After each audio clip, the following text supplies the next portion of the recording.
अल्हम्दुलिल्लाहि अस्सलातु लिअहलिहा अम्मा बाद औज़ु बिल्लाहि मिनश शैतानिर रजीम बिस्मिल्लाहिर रहमानिर रहीम वल अस्र इन्नल इंसाना लफी खुस्र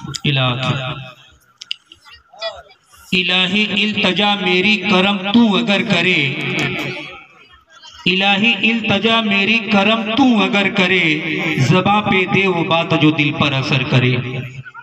हज़राते गरामी और मौज़्ज़ज़ सामिन कराम, अल्लाह रब्बुल आलमीन का बहुत बड़ा करम और एहसान है कि अल्लाह रब्बुल आलमीन ने हमें और आपको इंसान बनाया।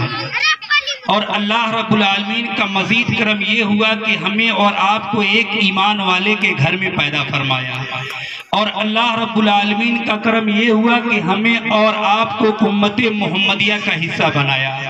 और मज़ीद करम अल्लाह का आज के दिन ये हुआ कि हमें और आपको दीन की निस्बत से चंद मिनट बैठने की तौफीक अता फरमाई। मेरे दोस्तों, अभी मैंने कुरान करीम की एक छोटी सी सूरत तिलावत की है जिसके अंदर अल्लाह रब्बुल आलमीन का 4 अहकाम नाजिल होता है। पहला ये कि ऐ ईमान वालों, अपने ईमान को मजबूत कर लो और अपने आमाल को दुरुस्त कर लो। ये 2 सिफत तो इंसान के जिस्म के साथ खास है और 2 सिफत अपने दीनी भाइयों के साथ खास है कि जब तुम्हारा ईमान मजबूत हो जाए तो अपने अमाल को दुरुस्त कर लो और अपने भाई के ईमान को मजबूत कराओ।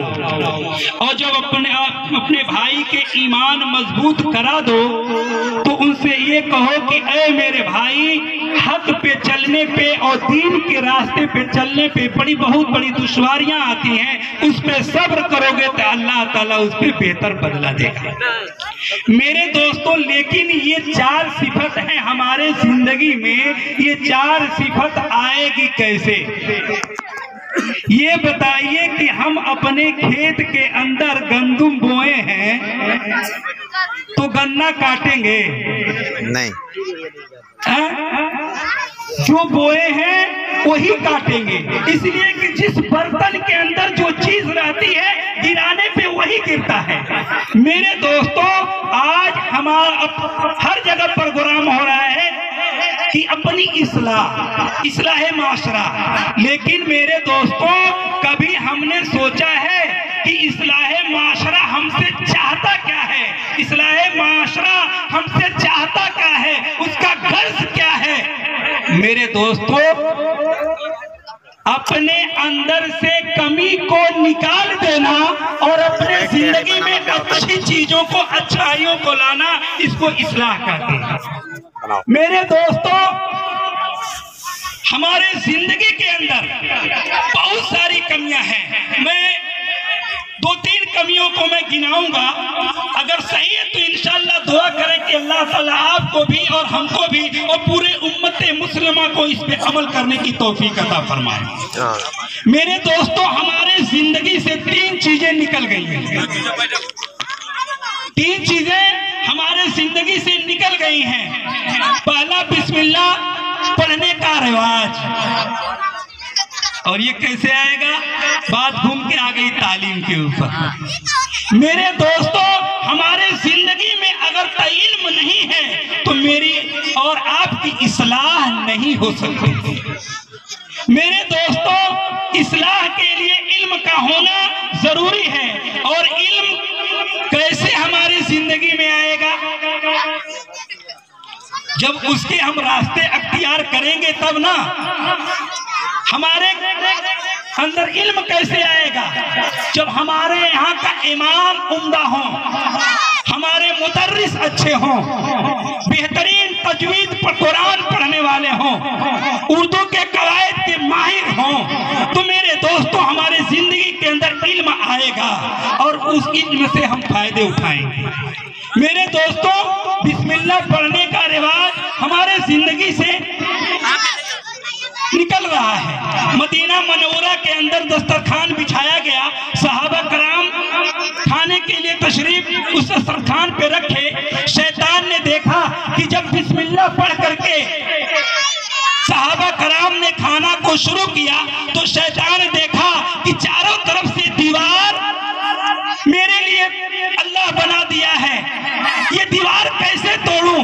एक देहाती को बरगलाया कि बगैर बिस्मिल्लाह पढ़े जा करके खाने को हाथ लगा दे ताकि मुझको रास्ता मिल जाए। मेरे दोस्तों, वो देहाती जा करके दस्तरखान पे बैठना चाह रहा था, खाने को हाथ लगाना चाह रहा था, अल्लाह के नबी ने हाथ पकड़ लिया। फिर शैतान ने देखा कि ये वाल तो खाली हो गया, एक बच्ची को बरगलाया। एक बच्ची दौड़ करके दस्तखाने की तरफ बढ़ी और खाने को हाथ लगाना चाहती थी। अल्लाह के नबी ने उसका हाथ पकड़ लिया। मेरे दोस्तों, उसके बाद अल्लाह के नबी ने फरमाया कि ये मेरे सहाबा, क्या देख जानना चाहते हो कि मैंने खाने से देहाती को क्यों रोका, बच्ची को क्यों रोका? सहाबा कराम ने कहा, ये अल्लाह के नबी आप ही इसकी वजह बता दीजिए, ये अल्लाह के नबी आप ही तशरीफ फरमा दीजिए। मेरे दोस्तों, अल्लाह के नबी ने कहा कि जब दस्तरखान बिछाया गया, जब इस पे खाना रखा गया और जब बिस्मिल्लाह पढ़ करके तुम लोग खाना शुरू किए तो शैतान देखा कि अब तो मेरे लिए दीवार बन गई है, मैं उस खाने को हाथ नहीं लगा सकता। तो वो देहाती को बरगलाया।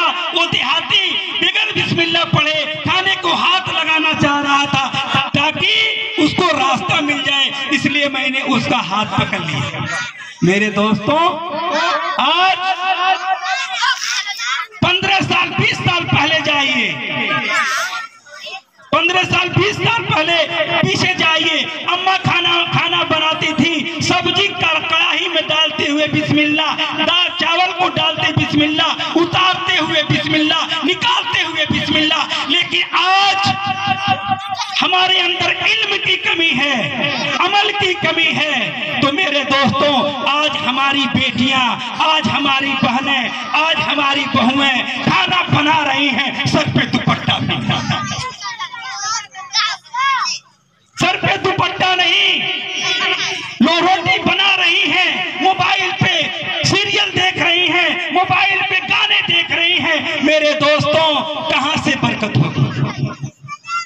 तो पहली कमी कि अपनी जिंदगी के अंदर तय कर लें कि बगैर बिस्मिल्लाह पढ़े हम कुछ नहीं करेंगे। जो भी काम, कपड़ा निकाल के खूंटी में टांगे बिस्मिल्लाह, अब बिस्मिल्लाह पढ़ करके खूंटी में कपड़ा निकाल के खूंटी में टांग देंगे, शैतान उस कपड़े को हाथ नहीं लगाएगा। मेरे दोस्तों, तो पहला वक्त कम है, मुख्तसर में अपनी बात को कर रहा हूं। हमारे जिंदगी में पहली कमी है बिस्मिल्लाह का, बिस्मिल्लाह पढ़ने का रिवाज निकलता जा रहा है। दूसरी कमी हमारी जिंदगी में दस्तरखान के रिवाज निकलता जा रहा है। और तीसरी कमी हमारी जिंदगी में पर्दा, जो सारी बातें हो चुकी हैं। मेरे दोस्तों,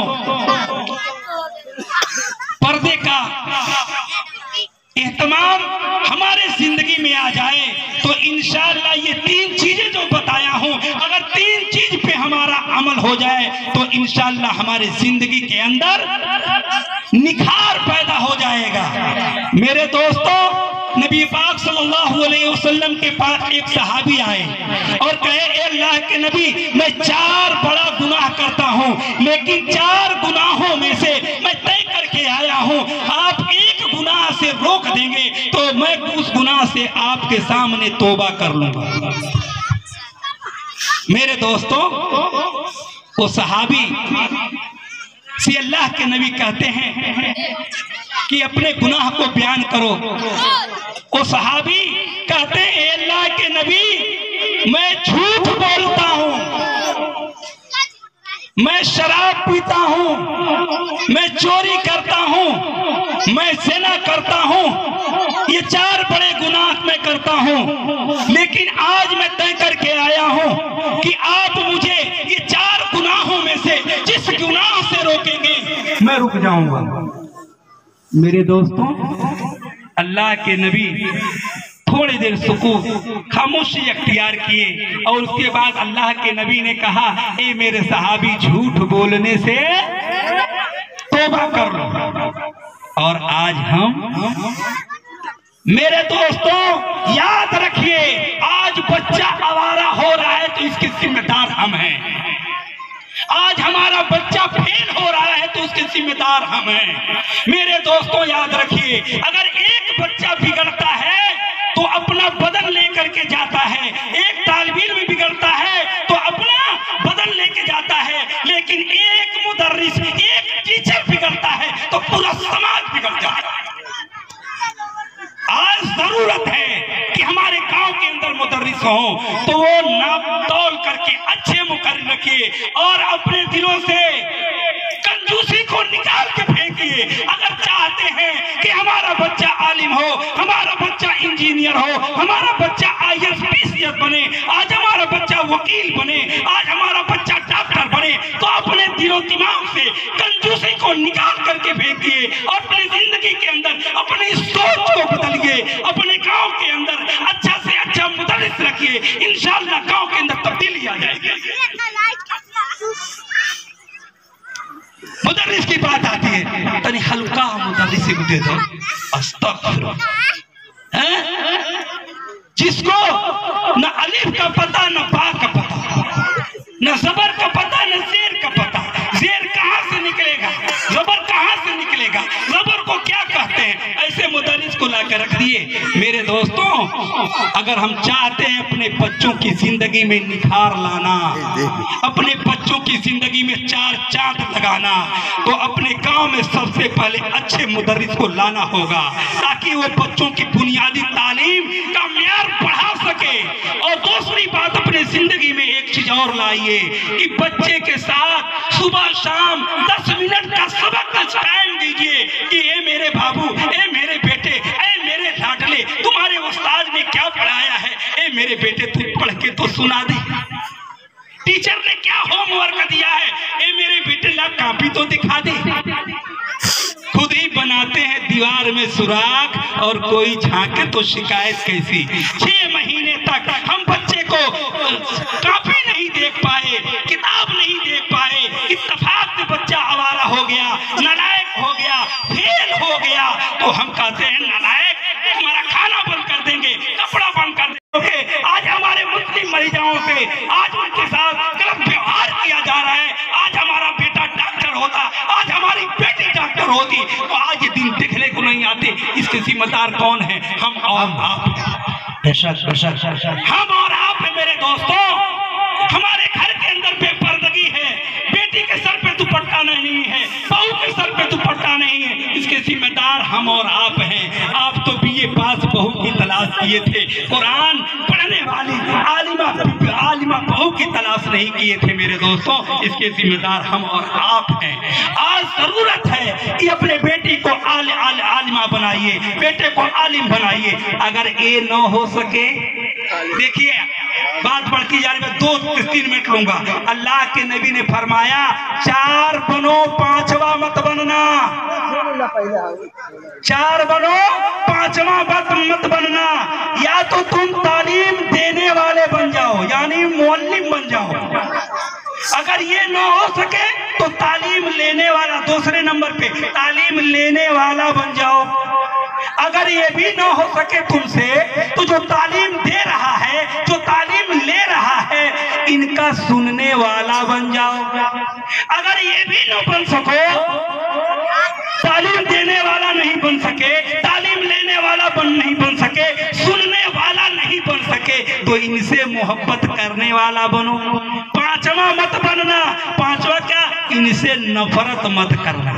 मेरे दोस्तों, हमें उलमा से इख्तिलाफ नहीं होनी चाहिए, उसके उसूल से इख्तिलाफ हो तो चलेगा। अगर उसूल सही नहीं है तो उस पर इख्तिलाफ कीजिए, लेकिन उलमा ये वारिसे अंबिया है, उससे मोहब्बत कीजिए। गलती सबसे होती है मेरे दोस्तों, और दुआ करें कि अल्लाह ताला इनके अंदर, इनको समझ नहीं आ रहा है, अल्लाह ये आलिम दीन है, मैं मोहब्बत करता हूँ, और इनके उसूल की जो गलती है, अल्लाह इनके जिंदगी से वो गलती को तू निकाल दे। मेरे दोस्तों, आज अगर हमारे बहू दीनदार होती तो बच्चे को पेशाब कराते वक्त सर पे कपड़ा रखती, बच्चे को एक सबक मिलता। बच्चे तो बच्चे हैं या बड़े लोग पढ़े लिखे नंगा सर पेशाब करते हैं। मेरे दोस्तों, से अल्लाह के नबी ने फरमाया शयातीन उन्हीं को परेशान करते हैं जो नंगे सर पेशाब पैखाना करते हैं। ये छोटी छोटी बातें हम सोचते हैं ये तो छोटी हैं। मेरे दोस्तों, छोटे भी गुनाह से बड़े गुनाह का आदमी मुर्तकिब होता है। तो मेरे दोस्तों, हमें छोटी चीजों से बचने की जरूरत है। बात बढ़ती जा रही है तो सहाबी अल्लाह के नबी से कहे कि मैं 4 गुनाह करता हूं, तो अल्लाह के नबी कहे झूठ मत बोलना, झूठ से तौबा कर लिए। कहे मैं तो झूठ से तौबा किया हूं, शराब से तो तौबा नहीं किया हूं। शराब पीने का इरादा फरमाया, गिलास में लिए और मुंह के पास ले गए तो दिल ने कहा क्या कर रहे हो, तूने झूठ से तौबा कर लिया। और अल्लाह के नबी अगर पूछ ले ए मेरे सहाबी आज तूने शराब पी है तो तू झूठ से तौबा कर लिया और सच बोलने की ताकत नहीं है। दिल ने कहा क्या कर रहे हो, वो कहे अल्लाह तू गवाह रह, अल्लाह तू गवाह रह, मैं शराब से भी तौबा कर लिया।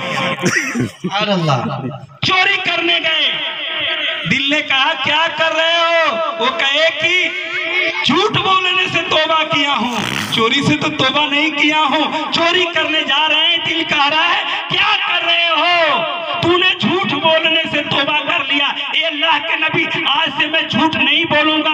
अगर तुम चोरी करके अल्लाह के नबी के सामने पहुंच गए, अल्लाह के नबी ने पूछा ए मेरे सहाबी क्या तूने चोरी किया है, तो तुम झूठ बोलने से तौबा किए हो, सच बोलने की